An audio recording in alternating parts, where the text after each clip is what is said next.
news in detail. Good afternoon, it's 1 p.m. Here's the news. I'm Ellen Chindiko. The leading stories. Ara Central Hospital facing a crisis and 30 people killed in fresh Boko Haram raids in Nigeria.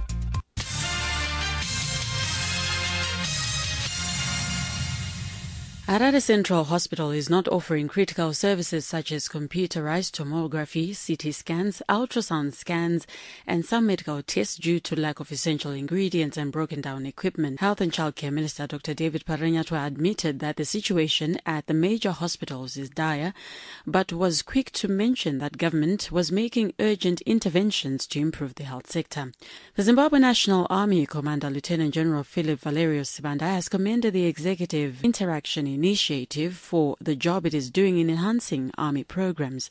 Speaking at a Thanksgiving dinner in Harare on Friday, Lieutenant General Sibanda said the initiative was an opportunity for the army to interact with executives from the corporate world who play a major role in supporting the army charity events. 2015 was a very successful year for the EII.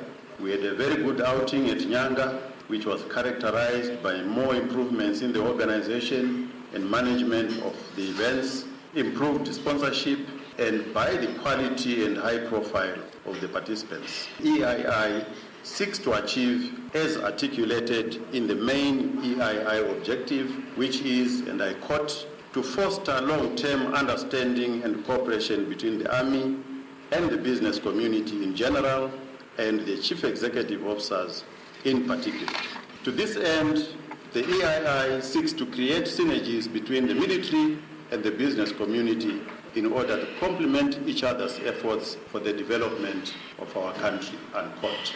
The Deputy Governor of the Reserve Bank of Zimbabwe, Dr. Kupukile Mlambo, says the introduction of EcoCash in many countries not only helps the people living in the diaspora, but also helps the country's economy. We have no doubt that the growth of EcoCash across the country benefited our citizens.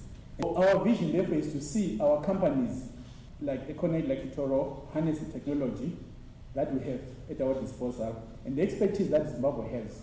If we claim every time that we are the most literate country in Africa, let us show it by results. Let us show it by adopting these technologies. You know, some of the assets that we have in this country is a large diaspora. We're almost the Nigerians of Southern Africa. We have a large diaspora outside. Some people say 3 million. But the contribution of the diaspora is quite large in this economy. As a dollarized economy, there are very few channels of liquidity. It's either through your exports, through lines of credit, and through diaspora. And over time, diaspora has become very important because we can't print money, so we need to get it from somewhere. In regional and international news, at least 30 people have been killed in fresh Boko Haram raids on 2 villages in northeast Nigeria. Vigilantes told AFP News that gun and knife-toting assailants on bikes and in vans stormed remote villages of Yakari and Chikafa on Friday and Saturday, killing 30 people in 2 separate attacks.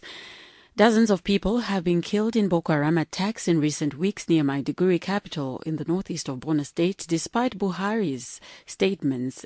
And in our last report, roses are red and violets are blue. Today is Valentines Day, and many are celebrating this day in many different ways. U.S. President Barack Obama decided to recite a Valentine's poem to his wife, and a special mention to me. Somebody call the Situation Room, because things are about to get hot. Michelle, this Valentine's Day, I'm going to treat you right. I'm going to make you some zucchini bread. Then I'll spread out some veggies on a plate, just the way you like them. Then I'm going to give you a massage. Because I love you so much, I, Obama, care about you more than you even know. Michelle, I've made a lot of great decisions as president. The best decision I ever made was choosing you. Thanks for putting up with me. I love you. And Ellen, happy Valentine's Day. Thank you very much, Mr. Obama. On that note, we come to the end of this bulletin. Enjoy the rest of your Valentine's Day, and for your views and comments, do call us on 662-693 or follow us on Twitter @StarFM Zimbabwe. Good afternoon.